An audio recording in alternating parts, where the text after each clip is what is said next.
The following is a presentation of the Six Arrows Radio Network. Ham Radio 360 podcast. We're getting over Field Day and getting into the 13 Colonies Special Event. Going to talk about that and some more stuff coming up.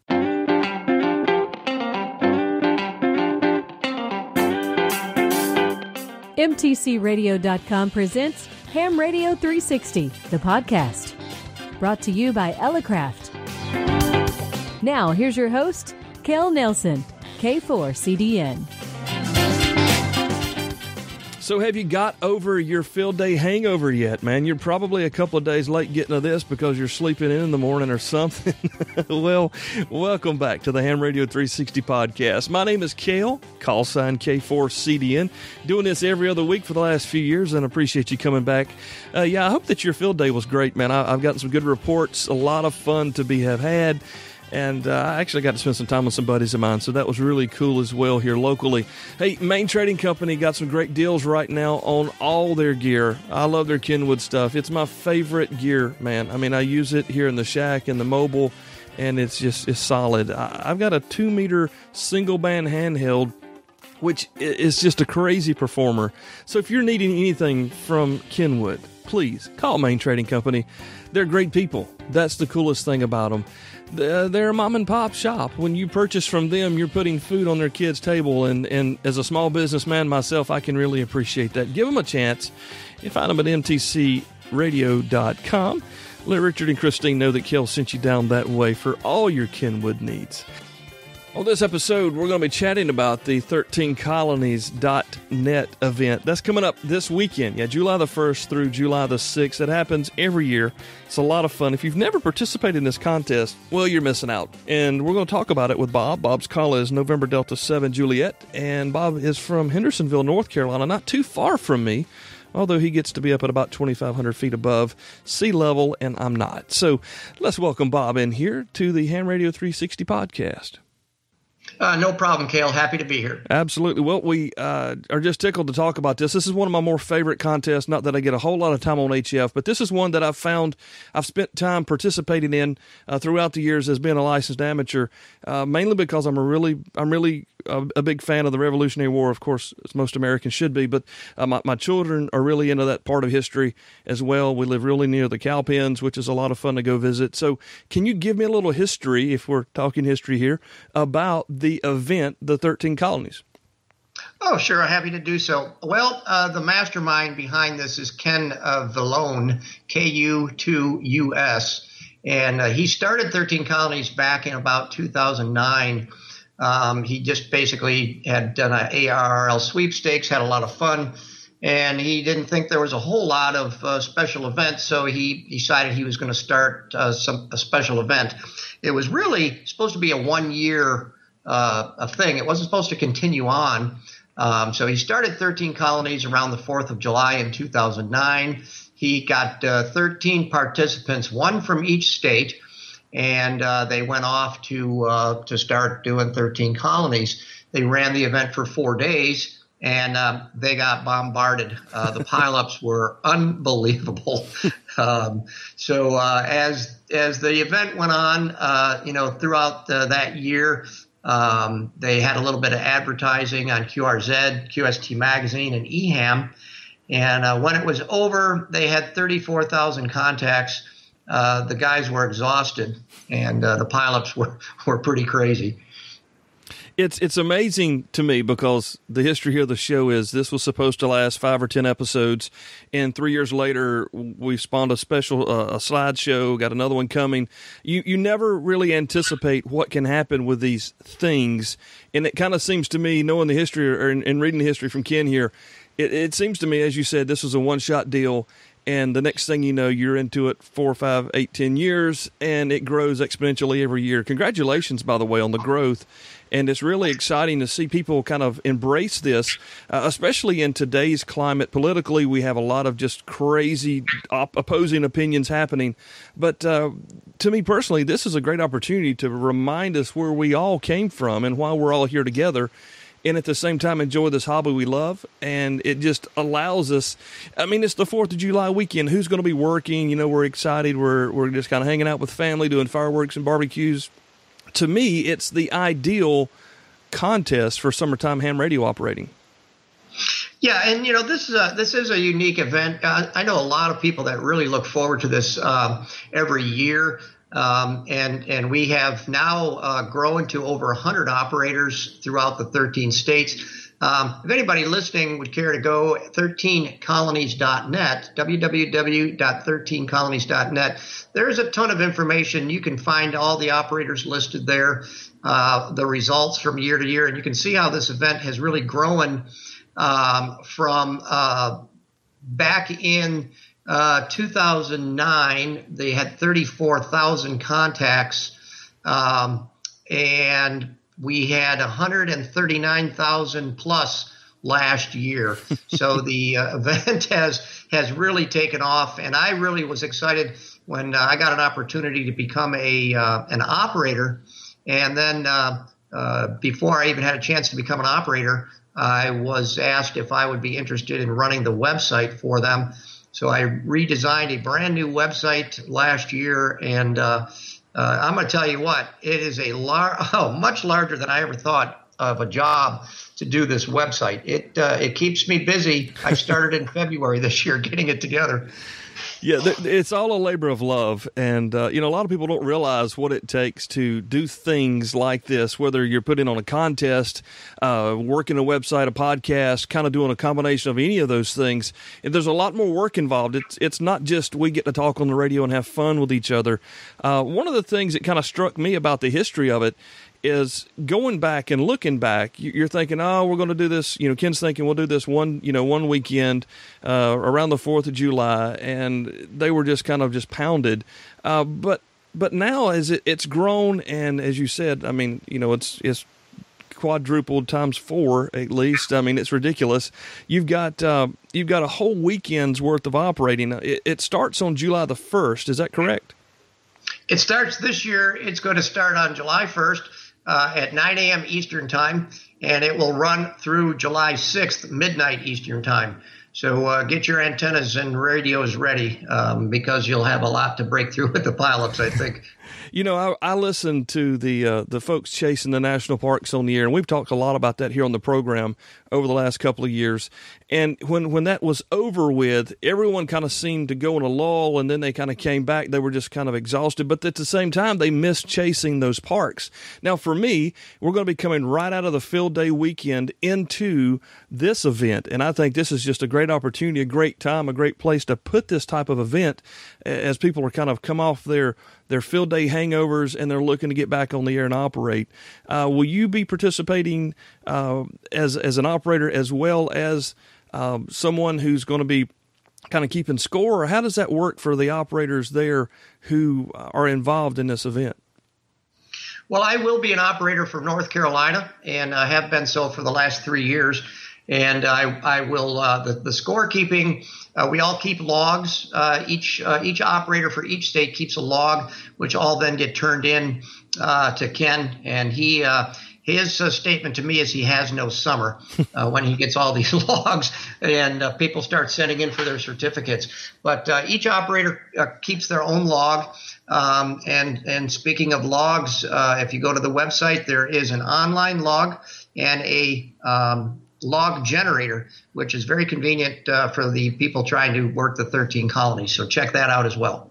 Now, everybody that works a station, is there a QSL card for each particular state available to someone who makes a contact into one of the 13? Many of the states, if not all, but I think there's one state this year that is not doing QSL cards. But most of the states have their own specific QSL card and a specific QSL manager. So, again, at the website, all of the states are listed. If you click on each listed state, you will see their QSL card. You will find information about the state manager and the QSL manager, how to request a QSL manager or card for each one of those states. And I've got a lot of friends that they collect all 12 cards. One guy actually has them framed and matted each year. Wow. And puts all 13 cards. plus the bonus stations and what have you. So yes, each state has their own QSL card, and they're all unique to each state. Yeah, I was looking at South Carolina, of course, and it's one of my favorite battles, the Battle of Cowpens, where old Tarleton got him a double of a whipping, according to Daniel Morgan there. So that was a really neat-looking card this year, as well as the big card, the special event. Is this the one that's on the front of the website? Is that one that if you qualify through all of the contacts throughout the 13, can you apply for that as well? Okay, the cards, the state cards are regular QSL cards. Mm-hmm. Okay, what you're seeing on the home page there is actually the certificate, and that is a very nicely printed certificate that gets mailed to you. And you do not have to get all 13 to get the certificate. Okay, you can get the certificate with just one state. One contact will get you the certificate. If you look at the certificate, you will see the endorsements, K2A, K2B, and so forth. Mm-hmm. So for each state that you work, the endorsement will be added to the certificate. So each one of these is actually a personalized certificate with your call sign on it. And really, you can do one or you can get all 13. And there's a couple of bonus stations you can work as well. That's quite a nice gift back to the operator. Is there a cost involved in that? Can people help fund this print? Because people may not realize printing is very expensive as well as postage. Is there a fee for this, or is there a way for us to be able to help fund that end of the operation? Okay, if you click on certificates up on the top of the web page there, you'll find all the information out about the certificates. There's a $5 donation requested. Mm-hmm. Okay, it's not mandatory, but it is requested. That covers costs of expenses, website hosting, printing, envelopes. You do not need to send an envelope. What we do ask is that you send a self-addressed label. It does not need to be a sticky label. It can just be a 3x5 card or something where you have handwritten or typewritten your address, so that we can either peel off the sticky side or tape it to the envelope. The certificate is printed on a really nice cloth type paper, along with a stiffener in the envelope. And it's a very nice certificate, which changes each year. They're really fun to collect. I've got several in the frames, and I just open my frame up and put the new one in front and keep the old ones behind it. So it's important that you kind of follow the directions to help get the certificates out sooner. But again, if you can't afford the $5, no problem, no questions asked. Just send one and you'll get one. Nice. And it's really cool this year. I'm a big Gadsden and Culpeper fan, flags. So it's really cool to see the Culpeper there as well as the Gadsden. Of course, from South Carolina, that's where a lot of this started back in the day. So really neat stuff. As I think about knowing what it takes to do things like this, the opportunity for you guys to put back into the hobby the way that you're talking about doing, with the quality of work and reward for the completion of the event, it's over and above. And on behalf of everyone listening, thank you guys for what you're doing to help make this happen every year, as well as, like you said, if you can't handle the $5, we'll be more than happy to do that for you. Now, I want to encourage the listeners, if you're going to participate, what's $5 to get a really rocking certificate to put on your wall? I know a lot of you guys chase wallpaper. This is a great one this year. And you can find a picture of it at 13colonies.net. That's 13colonies.net. We're going to continue our conversation here with Bob right after the break. His call is November Delta 7 Juliet. He's from Hendersonville, North Carolina, and we're talking the 13 Colonies Special Event coming up in just a matter of days. Stay tuned. You've heard us talk about it here on the 360 show, as well as the Workbench. I'm talking about airspy.us, some of the coolest software-defined radio receivers out there, specifically made for you, the amateur radio operator. If you're looking for something like that, maybe you don't really know, but you're not sure and you're kind of trying to figure, listen, I've got one. It's very simple to use. Solid, rock solid performance. Gotta love them. airspy.us. Catch up with Joe. Get your SDR receiver now from airspy.us. So we're back with Bob. His call is November Delta 7 Juliet. Really like that nice 2x1 there, by the way. State QSL cards, you said every state designs their own card. Who goes about picking that final design? Well, each state manager and each state QSL manager, they hover around and they design their own cards. And then there's KB3IFH, that's Randy, and he is the gentleman that prints all those cards for each state. And just so that everybody knows, Ken does all the work with the certificates. He designs the certificates. Everything gets sent to him, and he has the enormous job, along with some helpers, of getting all these printed and sent out. The QSL cards are produced by each QSL manager and state manager. However, all of the operators that participate for each state, they all pitch in for the cost of those QSL cards. So, North Carolina has X amount of operators. When we get a total, it's divided up by the operators, and we all throw that state QSL manager whatever the amount is to pay for the cards. It helps put a little bit back into the hobby. We enjoy that. Yeah, excellent. And Randy's call again is Kilo Bravo 3 India Fox Hotel. That's correct. Yeah, and is he a QSL card guy? Is that what he does? He's an operator. He's a QSL card guy. He also offers coffee mugs of the event, mouse pads of the event. And again, if you go to the website, on the left-hand side there are some examples of coffee mugs, mouse pads on every page. And there's actually a link, 13 Colonies mugs, which will take you over to his website. He's got some really cool products. If people are looking to get their own QSL card made, badges, coffee cups, all the bells and whistles that we love to have. Yeah, well, I'll have to check that out. We need to get some made for the podcast as well. Now, back to the 13 Colonies event here. You don't have to work all 13. We talked about that a moment ago in the first segment to get the certificate, but a lot of people try to. A lot of people do. I guess that would be, if you did, it's a clean sweep. If it's not, then it's still okay. You had a great time, and you can get the certificate and the cards as well. That's absolutely correct. You can work one, or you can work all 13. If you work all 13, it's known as the clean sweep. And we all try for the clean sweep, of course, but if you don't, it's not a big deal. There's also 2 bonus stations. Whiskey Mike 3, Papa Echo November, they're out of Philly. And that's where the independence was declared, of course. Mm-hmm. And that's an extra endorsement on the card, or the certificate, excuse me. And there's also another bonus station which operates out of Durham, England, Golf Bravo 13 Colonies, GB13 COL. And those are the bonus stations. Now, don't let anybody get confused. If you work all 13 but you don't get the bonus stations, it's still a clean sweep, and it still says on the certificate clean sweep.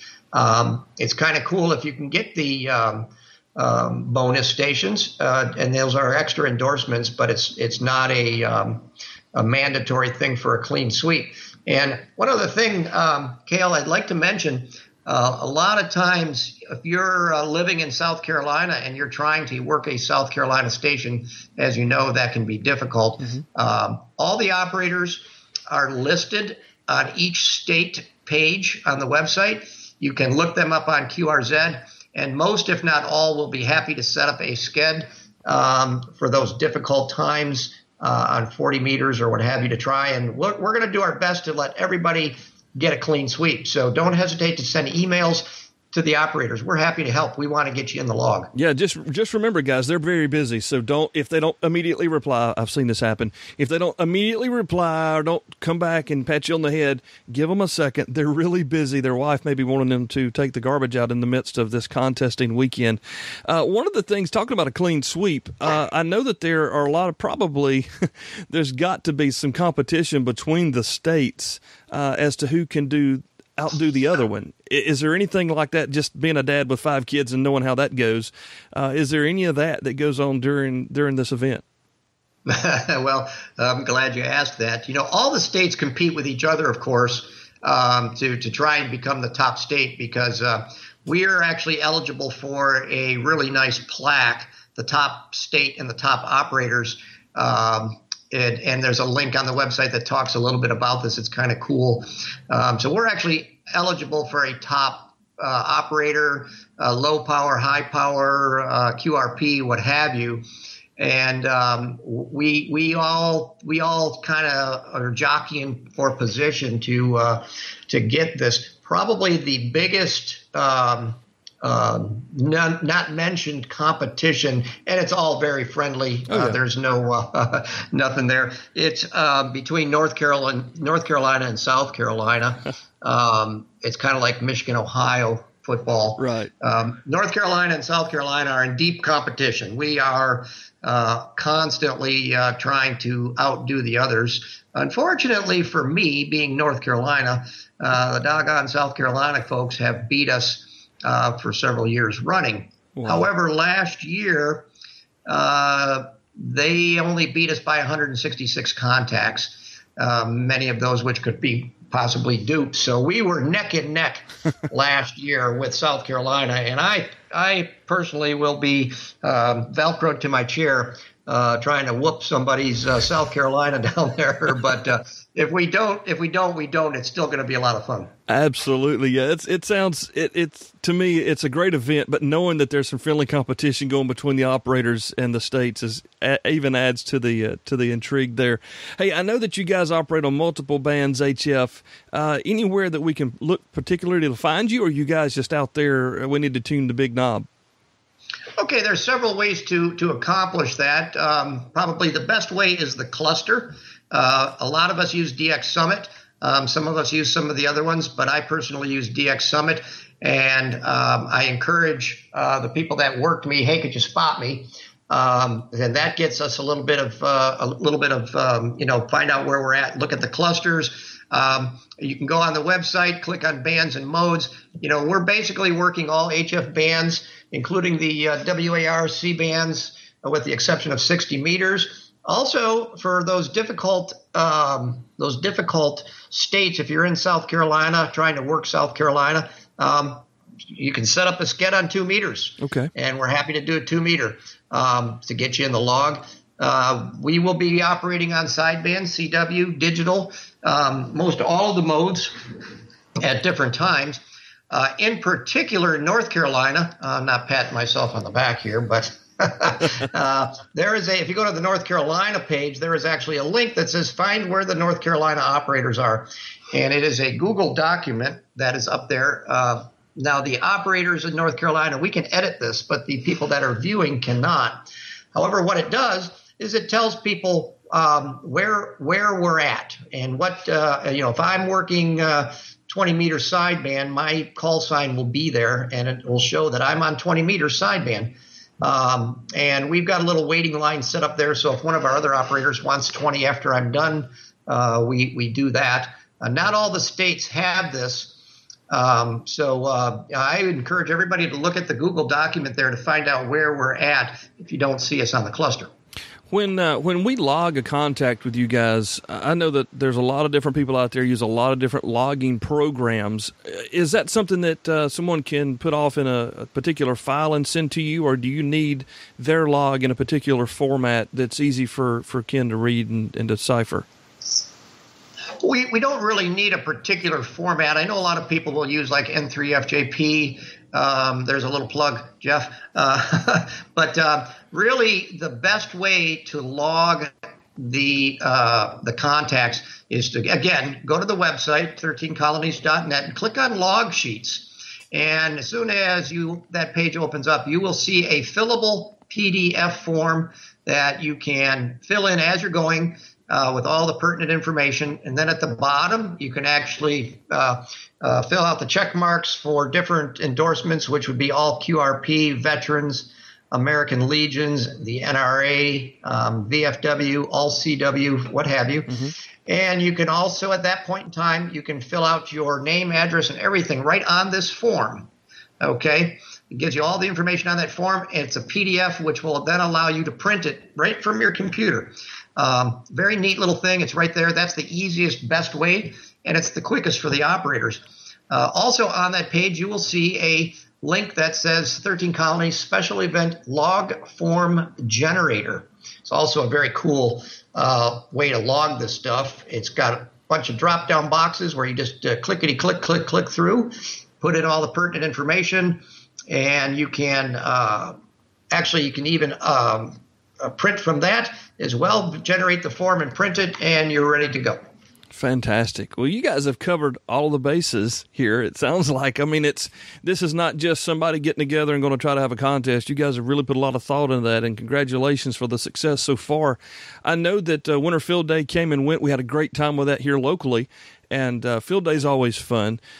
I know that there were a lot of our listeners who did not maybe understand Winter Field Day, and through our program we were able to help folks kind of get a better grasp of that. And I think that through this time together, Bob, we've been able to highlight the great things that you guys are doing with the 13 Colonies Special Event.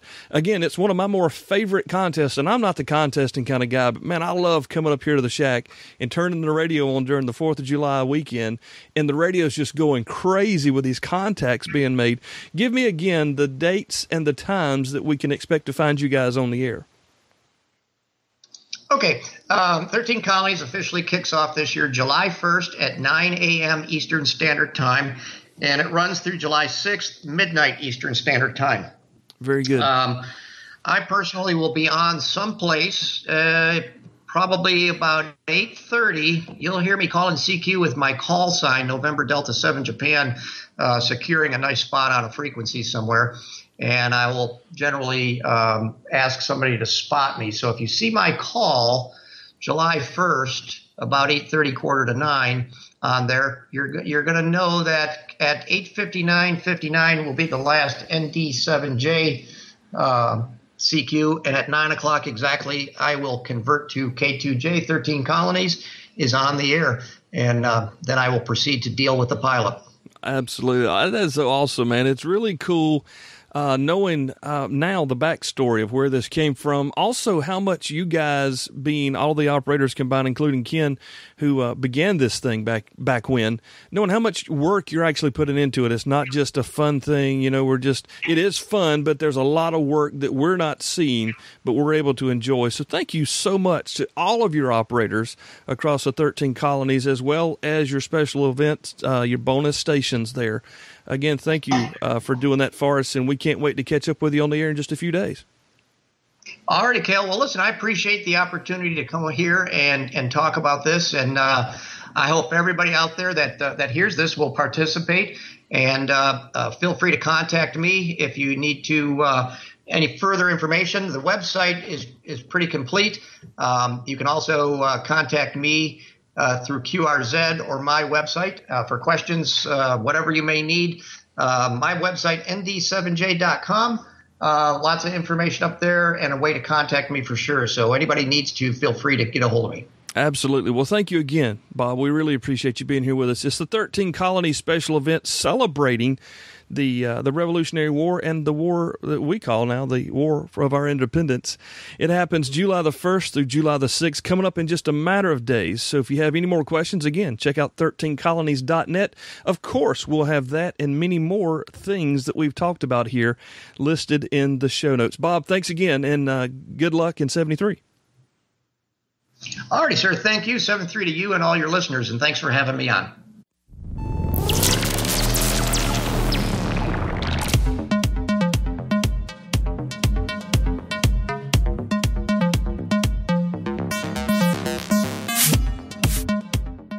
Elecraft.com is Hands on Ham Radio, and I have my hands on an Elecraft KX2. It's a phenomenal little rig. Can't wait to chat with you guys about it in an upcoming program. Listen, it's that time of year. People are outside. Your family's at the beach. Your family's in the mountains. And maybe you don't want to get in the water. I hate the water, by the way. I would take my rig with me. I would set it up and do some operating. So, listen, if you're looking to get outside, take your ham radio with you, there is no better choice than Elecraft. It's been proven time and again. The Elecraft KX line is what you need to be operating portable. Check out their June specials at elecraft.com/specials. Again, that's elecraft.com, Hands on Ham Radio. A few days ago, I had the opportunity to visit with my friend Glenn Hebert on his Horses in the Morning show. Now, you're scratching your head, maybe wagging your tail, wondering what in the world does Kel have to talk about horses? I didn't. Glenn was interested in what's going on in ham radio. What is a ham radio podcast? What is the ham radio hobby? And with his invitation, had the opportunity to get on Horses in the Morning with him, which is on the Horse Radio Network. It's the largest horse podcasting network on the planet. Now, that doesn't mean that horses listen to podcasts, right? The earbuds would fall out, but their owners do, and it was quite an honor and really fun to be on here. Here's a quick little segment. I want to share it with you. Again, this is from Glenn Hebert's Horses in the Morning. Check it out.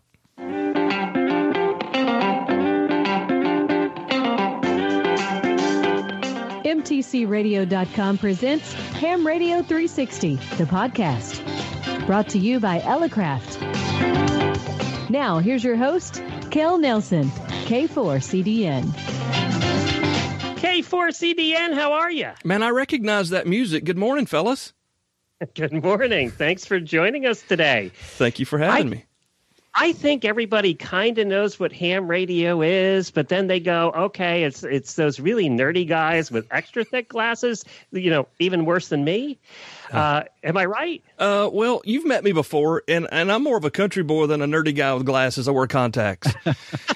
And it is really, it's a technical hobby, but the thing about the hobby is really big enough for everybody to fit in. And while there is some very ultra super technical, geeky, Kel don't even understand it kind of stuff happening, it's also a hobby that's open for anyone who's interested in communicating. We had a guy down the street when I was growing up who had the 45-foot antenna outside his house and used to screw up our radio stations. Does that still happen? Do we still have the 45-foot antenna outside the house? You may have some with 100-plus feet towers in their yard. And, and living in Florida, you guys are in a very great spot for things like that. But the cool thing about amateur radio is that we're given the opportunity or the legalities that allow us to mess your radios up, mess your televisions up, because we're a service. And according to the FCC regulations, your TV can't interfere with us, but we can interfere with your television. Nice. Yeah. It pays to be a geek sometimes. Ask Glenn. That's right. So what now, to be serious here for a second, yes. I know we don't do that very often, but Kel, we got to try. That's all right. So now you guys actually do perform a service and in emergencies. Yes. And is that kind of a formal thing? Is it a set-up formal thing, like you're activated? How does that work? Well, it all really depends on where you're at and, your locale. Like, say, for instance, ham radio operators in Florida, Louisiana, Mississippi, Texas, along the coast will be in a different state of mind year-round than, say, folks like in Montana.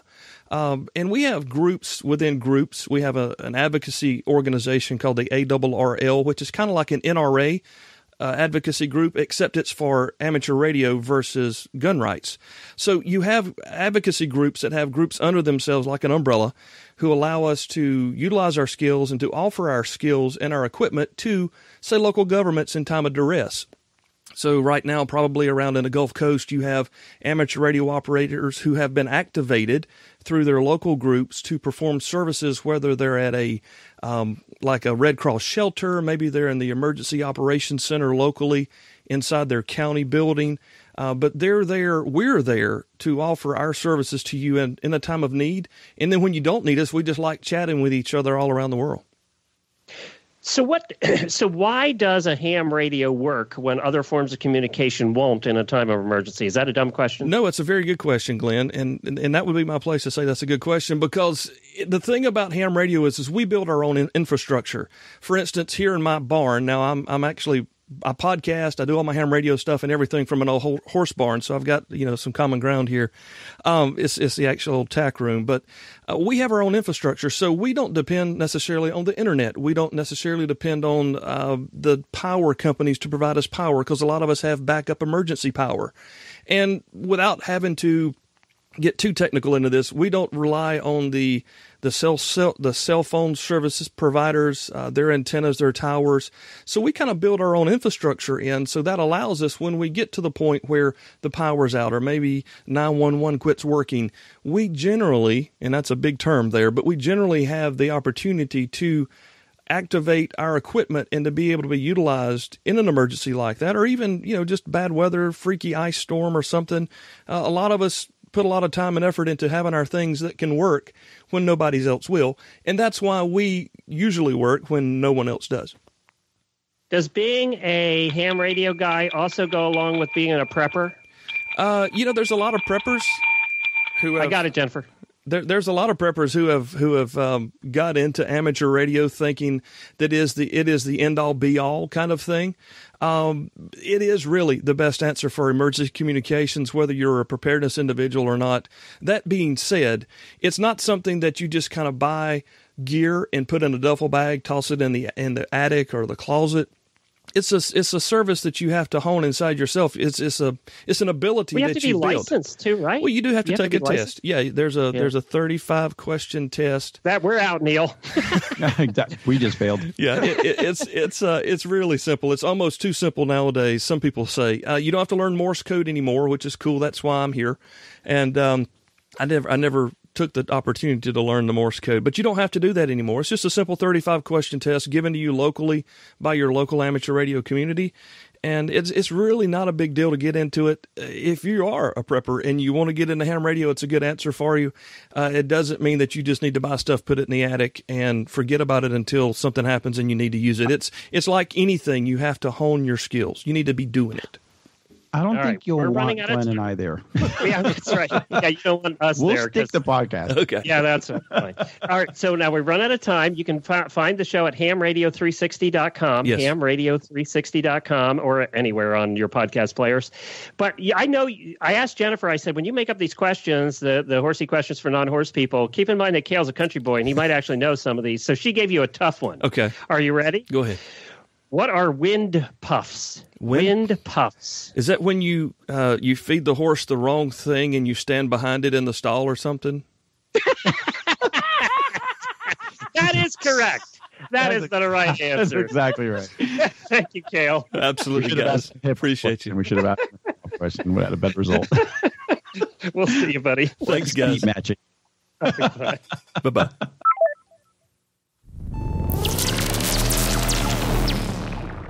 MTCRadio.com is the place to purchase your new ICOM IC7300. Okay, you were at Field Day. Somebody had one. Now you have to have one. What are you going to do? You need to call Main Trading Company, MTCRadio.com. Let them know that you want the best deal on the planet on the IC7300. So give them a call. Main Trading Company, MTCRadio.com for ICOM radio gear, and especially the IC7300. So it seems that I've been around a lot since I got home from Hamvention, which is quite funny because I really haven't left the farm. But here I am again. I want to share this one with you. A couple of weeks ago, actually it was back before Hamvention, Hap Holly from the Rain Report and I got together one evening on Skype and chatted about Ham Radio 360 and where and why and how and what. And you may be a new listener. You might not be familiar with the old story, so we're going to talk about some of that here, and I'm just going to play it with you. I've got permission from Hap to share this with you, and I want to encourage you to check Hap out, man. He's on Twitter. He's got his show that comes out every week. It's a 10 to 15-minute program where he talks to someone in amateur radio about something in amateur radio. You may even hear it on your local repeater. I got a message from Don Gover.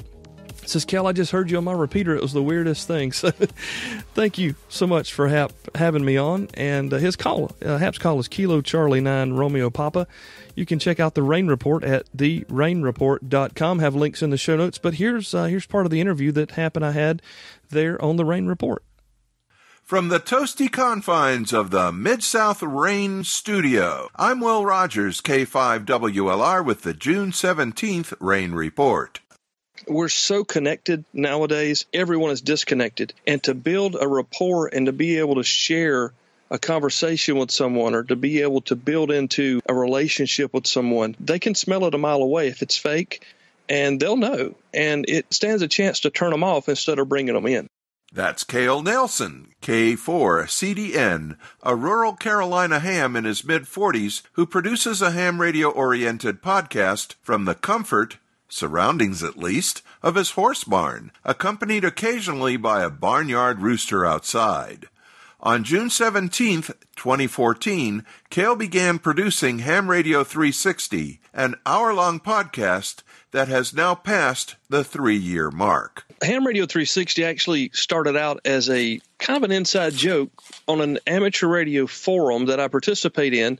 Actually, the guys who encouraged me to get my license. So although we all hide behind an avatar there on the show, I thought that even behind our avatars, we could kind of get a feel for this guy likes to go out and do portable operations. This guy's into MCOM.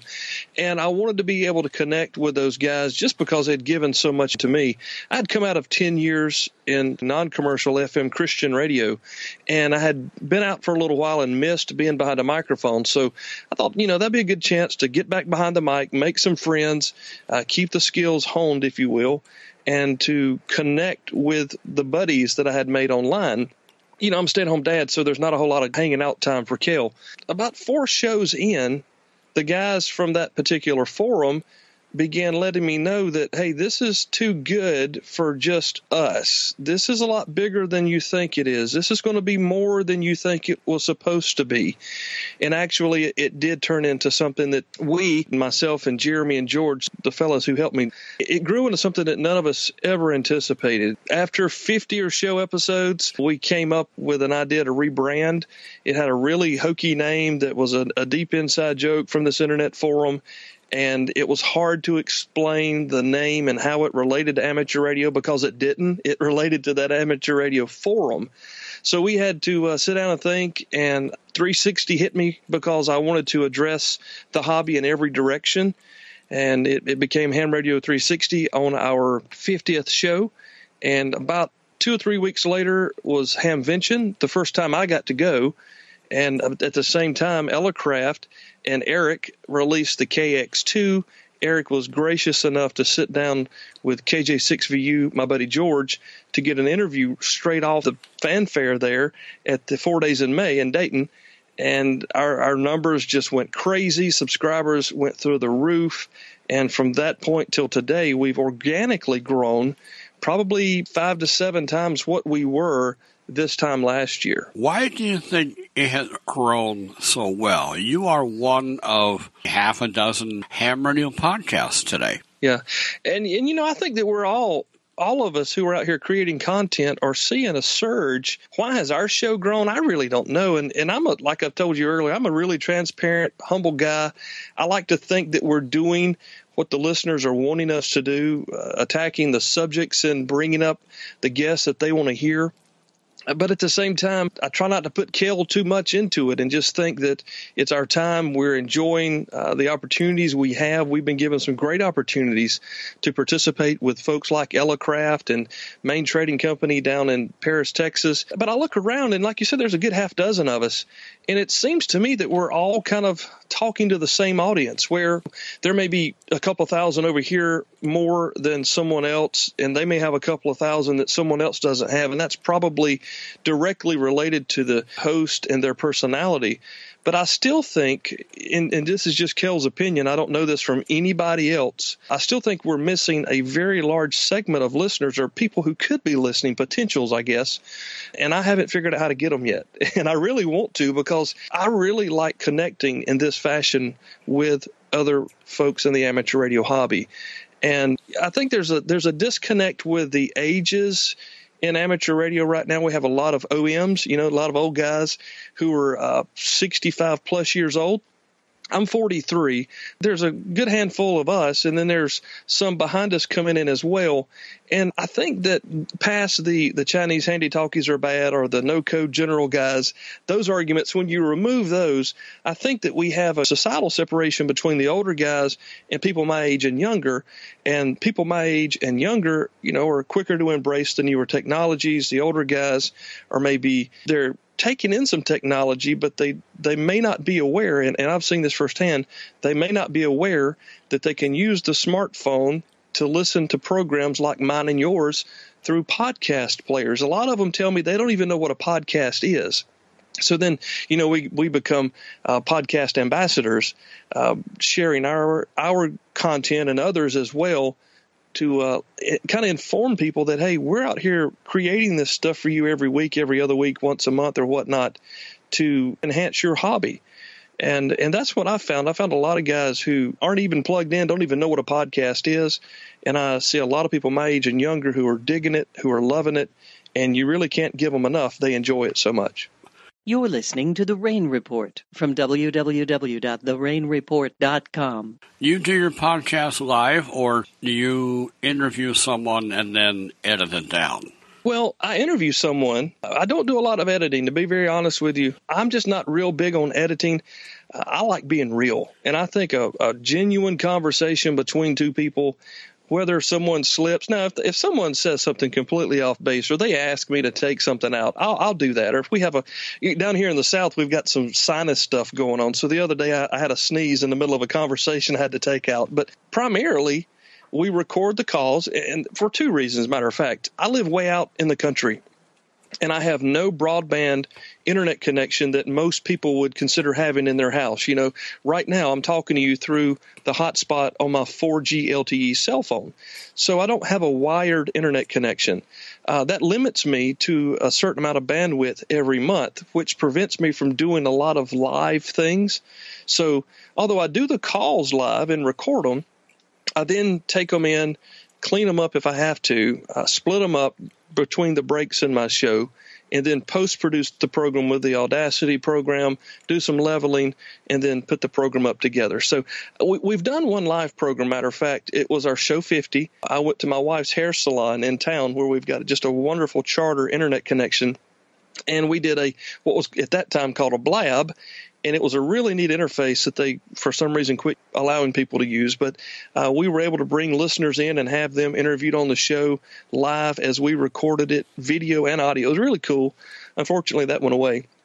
But that's the only live program we've ever done. I've noticed in recent years, some of my editing has been too severe.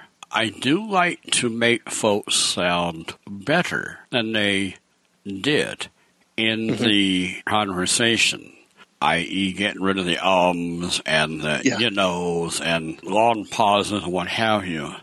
But I sometimes wonder if that maybe is a detriment to what my listeners are hearing on the other end, or if they find that guy speaks so well, I can never do that, that sort of thing. I don't want to say that it's on purpose. I'm kind of lazy when it comes to that. But honestly, as I sit down and listen to these programs, I really want the listener to feel like they're on the call or they're at the table with myself and the guest. And, I'm on a lot of podcasting forums, and I recently attended a podcasting big event down in Florida. And there were a lot of people there that were concerned about room noise and ambient noise and traffic as it passed down the road. I'm sitting in my barn. I'm in an old horse barn right now. Yesterday morning, I did a podcast interview, and in the background, I'm sure we heard my rooster crow a couple of times. And the reality is we all live in the same real world. And all the time we have noises going on around us, and I'm not going to say the right thing every time, and I'm going to stumble, and I'm going to say and but and all these things. But I think that there's enough grace in people to give you a break when it comes to that. Now, I will say that on another show, I had a gentleman who was a terrible ummer. It was and I did go in and take some of those out, like you said, to make the call sound more coherent. But at the same time, I don't spend a lot of time with that because I want it to be as real and transparent. I love that word because it's kind of like my hair is now gone and my scalp, it's all transparent for me now. But I just like being real. And I think that people connect with that, especially nowadays. We're so connected nowadays. Everyone is disconnected. And to build a rapport and to be able to share a conversation with someone or to be able to build into a relationship with someone, I think that they can smell it a mile away if it's fake, if it's overdone, and they'll know. And it stands a chance to turn them off instead of bringing them in. I found that fascinating. You said that today we're so connected, but because we're so connected, we're disconnected. In Kel's opinion, I'm not a psychiatrist. I'm just a stay-at-home dad with 5 kids who's run a hair salon for the last 17 years. And you see a lot of great examples of people being overly connected but completely disconnected from reality there, for sure. But it just seems to me that people are so hungry for genuine interaction, not a tweet, not a like, not a share, not a poke or whatever that is on Facebook. They just want people to sit down with them and be real. Even when you see kids nowadays going on dates, they sit down at the table. The first thing they do is get their phones out, and they don't even look at each other the entire time they're at dinner together. I don't know what the guy's paying for, honestly, but my wife would have taken the phone and thrown it out in the yard before that would have happened back when we were dating. But, people just seem so hungry to me for genuine interaction. And that's one of the things that I really strive to do with the Ham Radio 360 show, is to bring that genuine interaction. And if it's Cale sounding like this redneck Southern guy from South Carolina, well, so be it. I'm not going to change who I am. I just want to interact with people and meet them where they are, because I'm going to accept them wherever they are. And I ask the same for them. And so far, it's working out great. Interesting. You have sponsors for your podcast. I came out of non-commercial radio. I was a DJ and a music director at a youth-oriented Christian radio station. We didn't play commercials because we were a non-commercial station, but we did have breaks between the songs about a different type of ministry or a concert coming up or a different show promotion potentially. I got used to that feel. I've been a talk radio listener since I was probably in 11th grade. I stumbled into talk radio. So I've always been a big fan of talk radio. So they had commercials there too. So when I decided to begin podcasting, I wanted it to feel like radio because I love radio. I've loved radio since I was a child. So what happened, I found out about Main Trading Company, a small mom and pop shop down in Paris, Texas.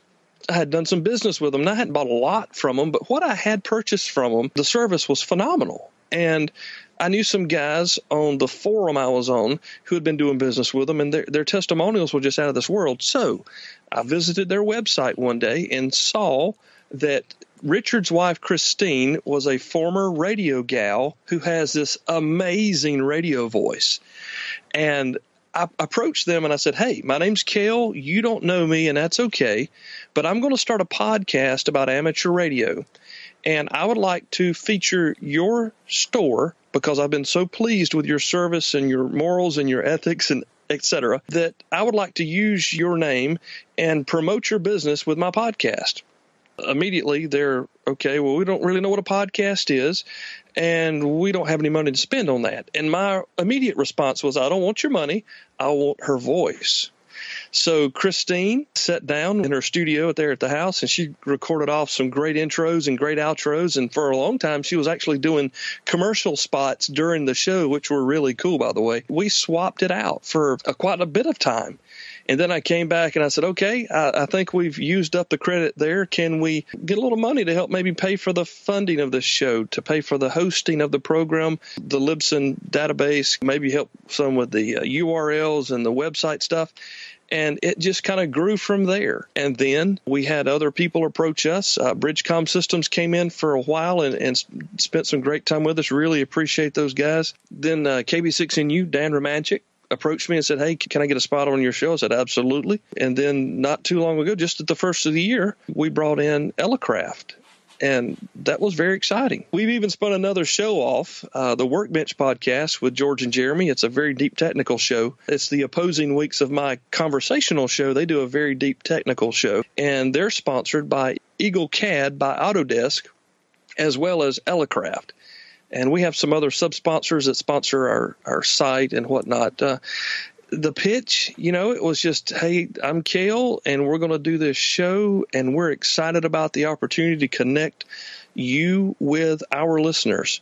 And I guess it's paying off because everybody's sticking around, at least the most part, and happy. And one of the things I really wanted to make sure I was doing, I wanted to make sure I was connecting my listeners, my audience, because I want them to trust me, and I believe they do. And I want to connect them with people that I trust. So when it came to Main Trading Company, the business I had done with them, the interaction that I had with their company was out of this world. And I knew without a shadow of a doubt that I could send people there. They would be taken care of. And they wouldn't come back to me and say, oh, you just have them on there to give you money. No, I mean, I really like Richard and Christine. I view them as very good friends. And it's exciting to see their business grow as it has over the last 8 or so years, from working out of a guy's carport, to moving into this facility and having these employees. I'm an entrepreneur, small business owner, so that kind of stuff excites me, especially when I can connect people with people who share the same morals, ethics, and values that I do. Is Ham Radio 360 intended to be retransmitted over amateur radio, i.e. repeaters and the like? I never thought about that going in to it. I know that some different shows are. I've never heard those on a repeater locally. We don't have anybody, I guess, locally doing that. But this show was not intended to be that. This show was intended to be a edutainment show, entertaining and educational at the same time. But it was made to be listened to on your computer, on your telephone. I do have it split up to where it could be played over commercial radio, maybe. But even then, it would take some work. But I don't treat it that way. That's a major difference in the target audience that you have. Mm-hmm. The Rain Report is intended to be transmitted over amateur radio and has the 10-minute break that the FCC requires for ID and that sort of thing. And I find that I need to keep my rain reports under 20 minutes, preferably 15, maybe 17 or 18, because the attention span exactly isn't what it used to be. No, it gets shorter and shorter, and I've done a lot of studying of that. It's funny you mentioned that. My show is an hour long. Usually it's an hour. Sometimes it's a little longer. Our Workbench show, we've had those shows go 2 or 3 hours at a time, and that's a lot to digest. Now, I will tell you this. I have another program I've just recently launched. It's not amateur radio related, but I did some pretty deep study on men's attention span because the program is geared to men. And I have tried to hold it below 25 minutes in and out completely because, like you said, 15 to 20 minutes is all we can get them. The average commute is about 27 minutes in the U.S. That's almost what it takes for me to drive to town from here.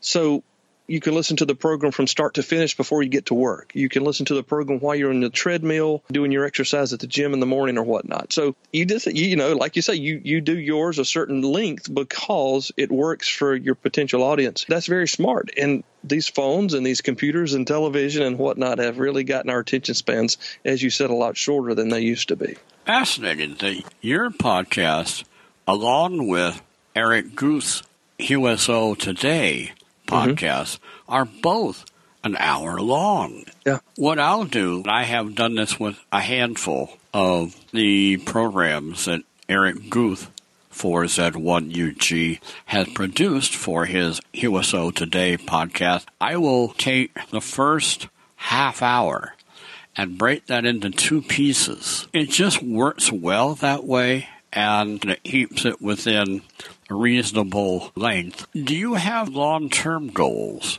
for your Ham Radio 360 podcast? I want to continue growing the brand. Like I said, I'm an entrepreneur. My wife and I have been in business for years. I've got a couple of things going on around me. Not that any of them are keeping me fed, but I still like that. And I like building brands. I like building brand recognition. And, I've learned in my time that building a brand is best done from the ground level. It's organic. It's built with face-to-face handshakes and greetings, pats on the backs, and big hugs when you haven't seen someone for the last year or so. And I want to continue the brand. I want to continue growing. I don't think that we're finished with just 2 shows.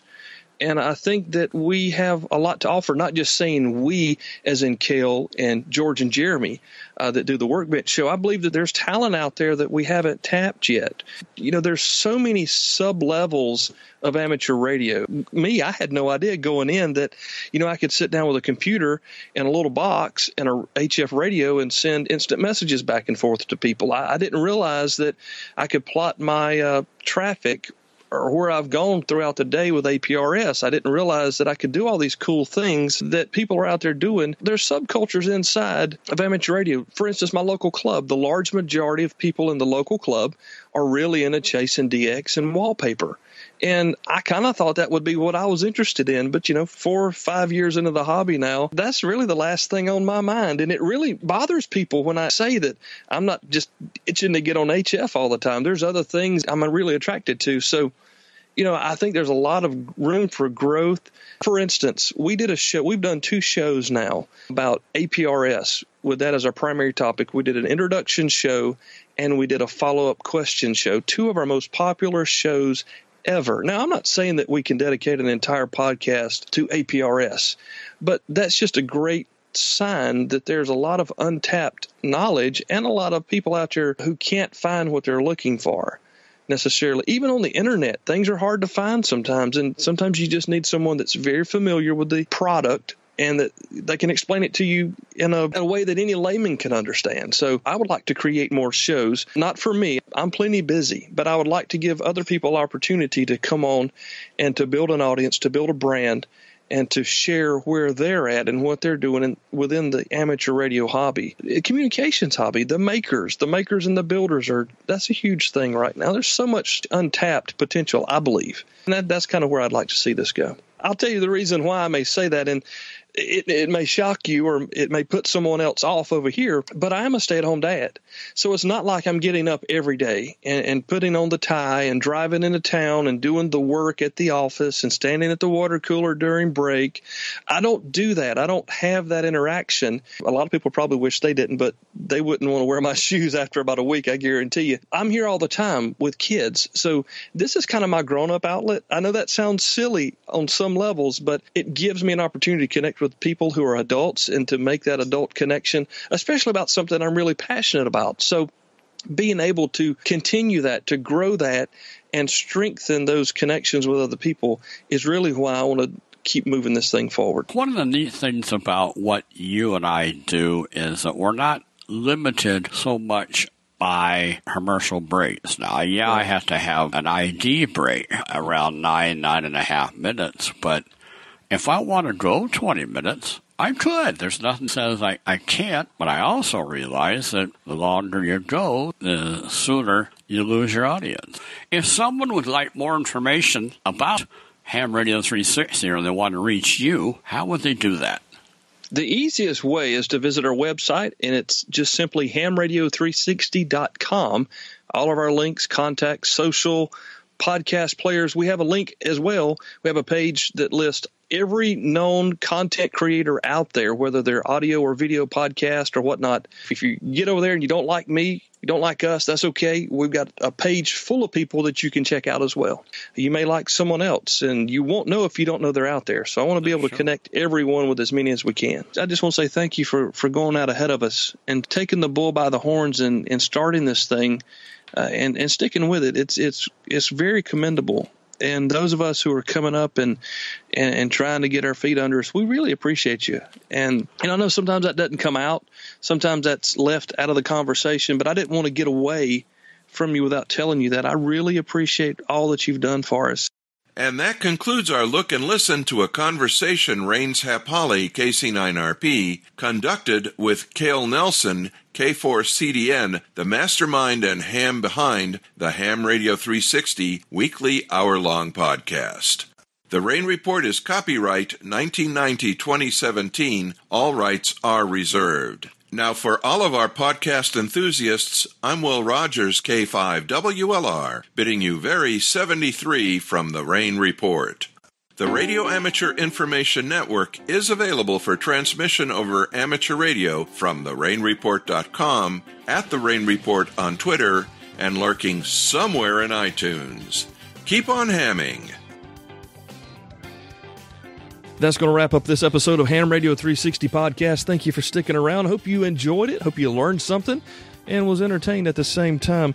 Big special thank you to November Delta 7 Juliet Bob from Hendersonville, North Carolina, regarding the 13 Colonies Special Event happening this weekend. Don't miss it. My buddy Glenn Hebert, Neil Galarte from the Horse Radio Network, thank you guys for having me on that morning. And not to forget Hap Holly, who we just heard from right there with the Rain Report.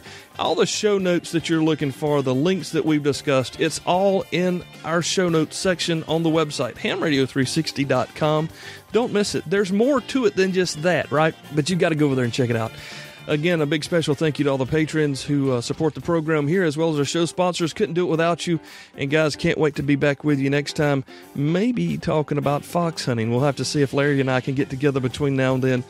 Anyway, we'll have a great show for you, I'm sure, as well as the Workbench show coming back up next week, and they'll be continuing the conversation about the BitX 40 transceiver. Don't miss that one. If you did miss the first one, go back and listen. You're going to want to build one for sure. Again, thank you so much for participating with us here at hamradio360.com. My name is Kel. Been my pleasure to be here with you. God bless every one of you. 73, y'all.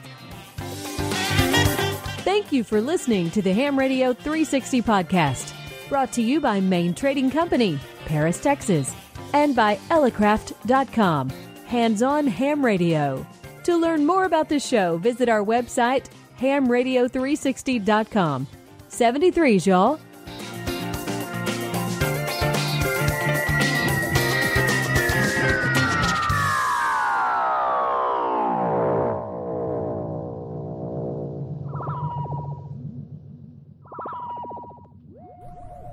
Hey guys, before you go, the Pecos Valley Amateur Radio Club in Roswell, New Mexico will be sponsoring a special event station from July the 1st to July the 4th to commemorate the 70th anniversary of the Roswell incident and the 25th anniversary of the International UFO Museum and Research Center.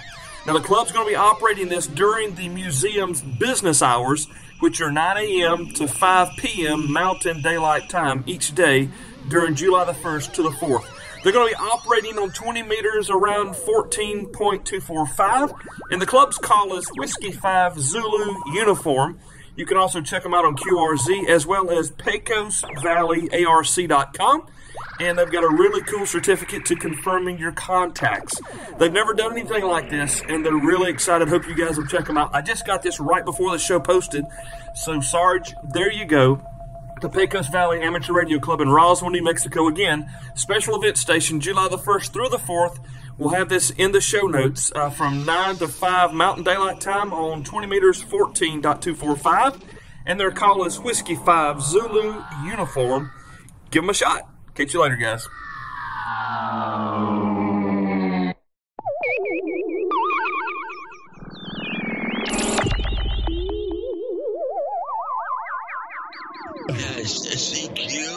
CQ. Anybody out there? 5'9", bros. Hey, Kilo 5 Alpha Charlie.